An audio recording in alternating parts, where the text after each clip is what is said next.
All right, I'm working on an episode on Cesar Chavez, but I didn't know enough about Cesar Chavez, and it's taking me a while to read up.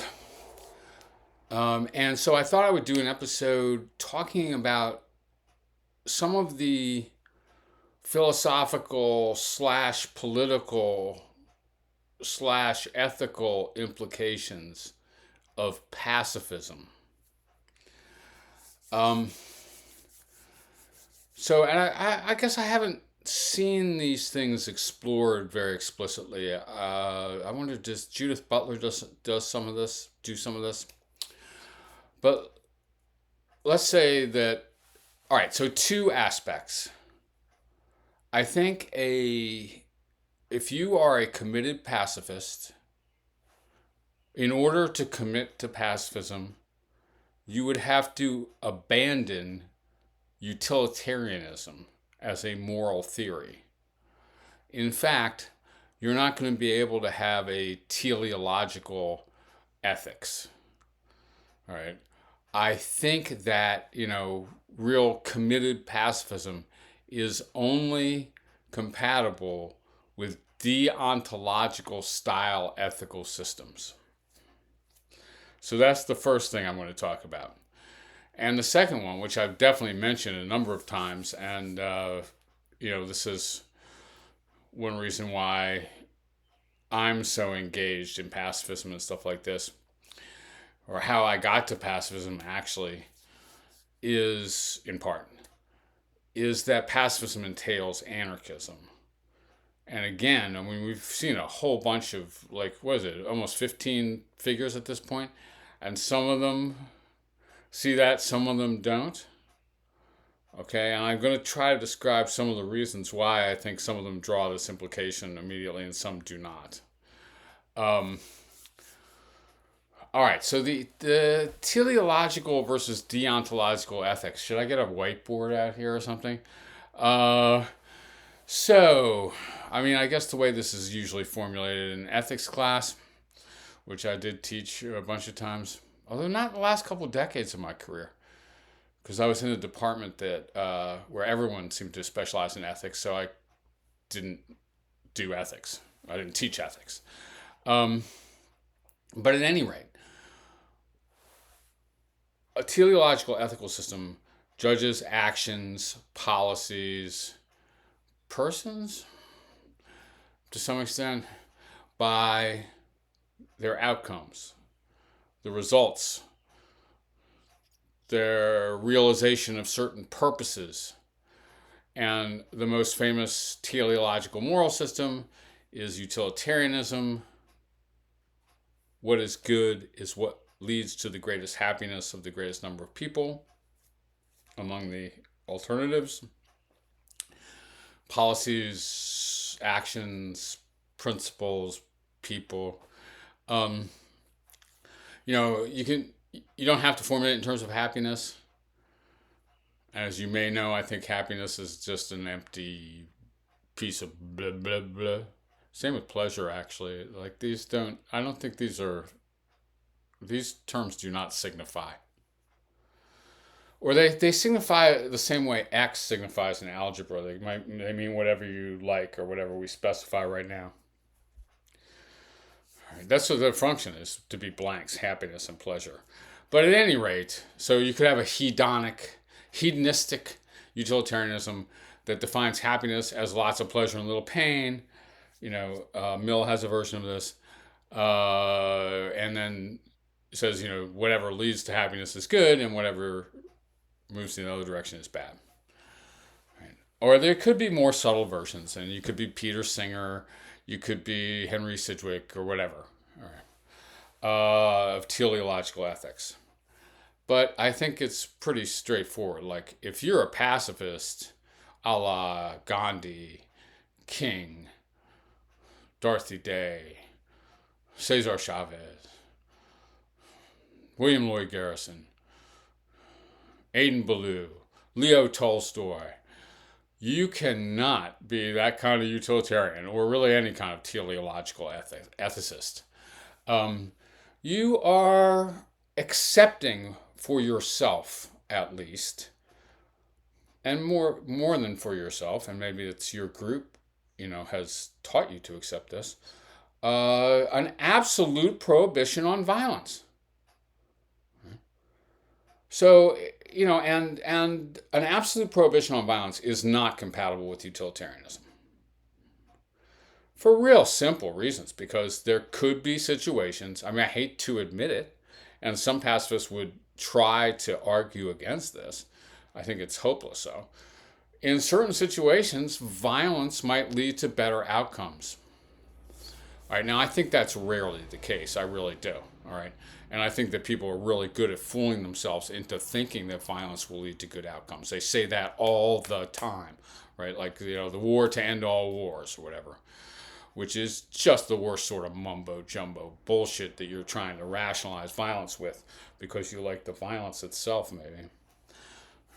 But at any rate, but there certainly could be, like cases of self-defense or, many cases where you might have not as many as people think, maybe, or some people think, where you could reasonably conclude, you can't show what the future will hold or whatever, but you might reasonably conclude that if you fail to commit an act of violence right now, it might be self-defense, right?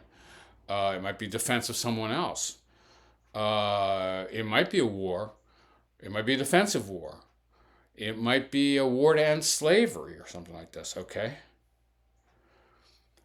There are lots of cases, or a war to end Nazism or something. Okay. There are or a violent demonstration to stop mass deportations.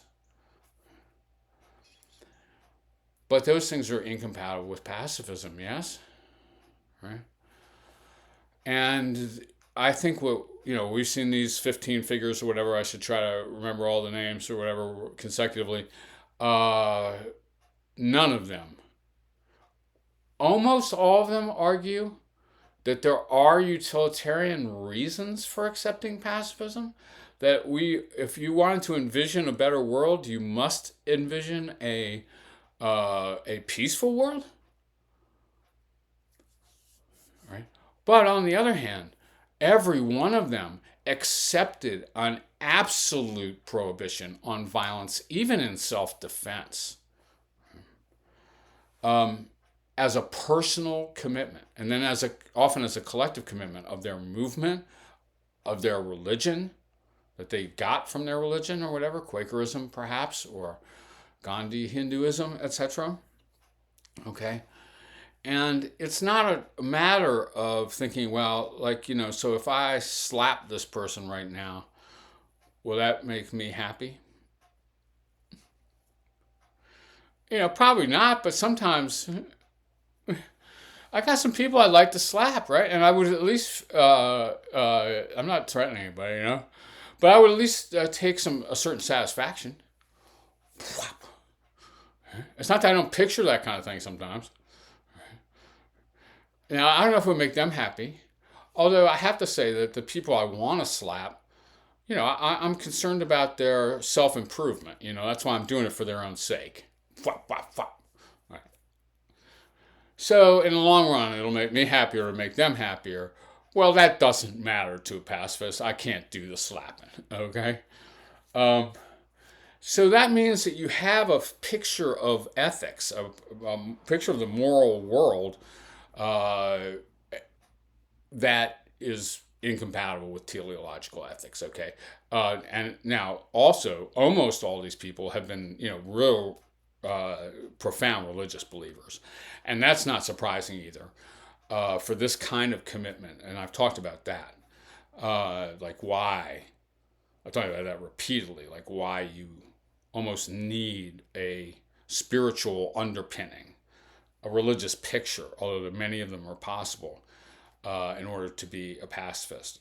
One reason for that is that theistic systems, or, I don't know, is Hinduism a theistic system exactly? Or Buddhism? No. And there's Buddhist pacifists, of course. There's atheist pacifists, I guess. But there's definitely atheist pacifists. But theism is one way you get to deontological ethics. Okay, God says don't kill, and that doesn't mean don't kill unless it makes you happy. Don't kill unless it makes everyone happy. It means don't kill. It means that we evaluate actions by the principles or rules that they observe or fail to, that they apply or violate, rather than the consequences in practical life that they engender, whatever those may be. So, that's one reason why pacifism is deontological, is because it has emerged from Protestant Christianity and from religions like Buddhism and Hinduism, which basically do give a deontological ethics. And the other reason is because the prohibitions are absolute and not conditional, right? I don't know if I can do this, right? Like refrain from violence under any circumstances, all right? But I'm committed to trying, boy. I'm committed to not defending myself by violence and shit like this, okay? And it's an absolute prohibition. I'm trying to think of it that way, and I think all of these people did think of it that way. So if you're a pacifist, you can eliminate, and you're trying to figure out what kind of ethics you can do. You can eliminate all the teleological systems immediately. So if Peter Singer were to try to tell you that he's pacifist or something, just go, well, not compatibly with your ethics, bro.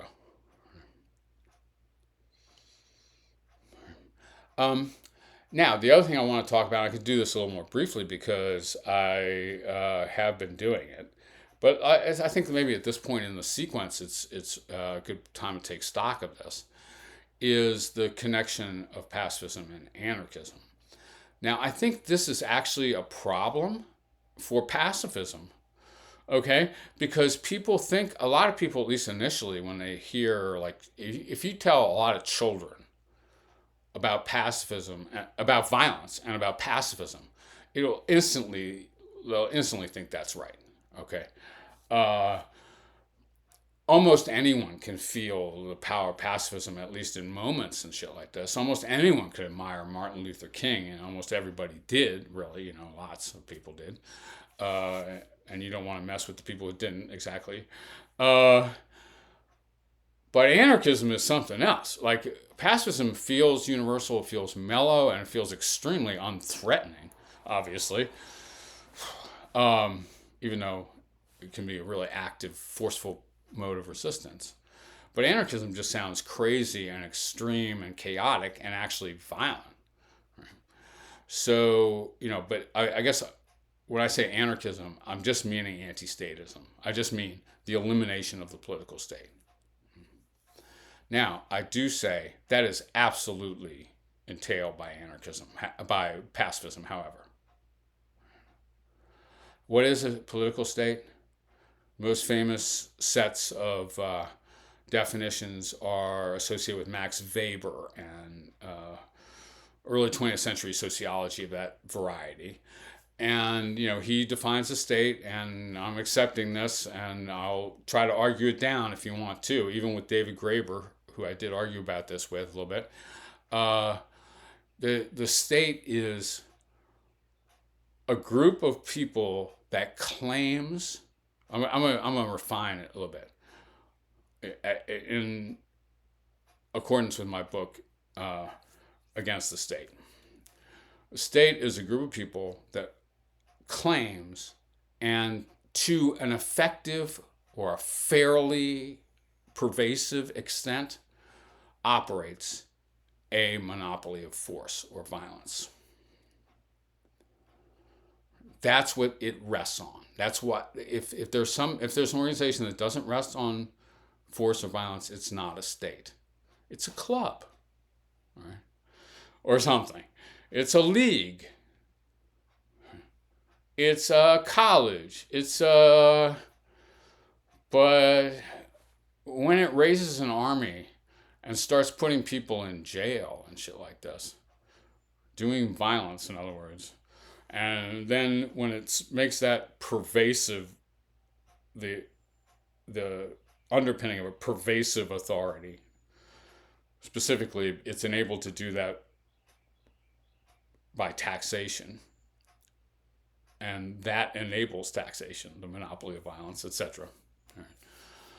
Okay, so a pacifist has to repudiate war, right? It's not just that I won't do violence. I'm opposed to violence.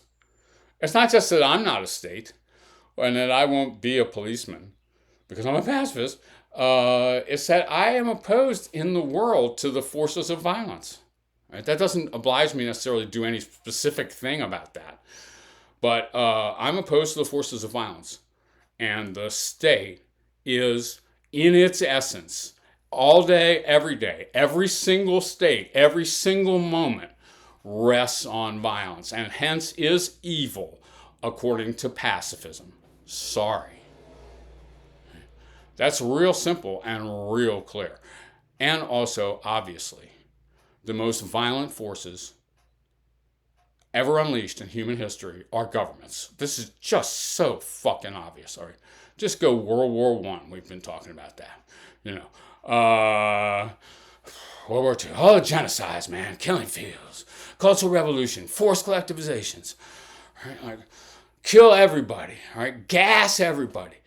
Nuclear weapons. All right, there's our governments. Right.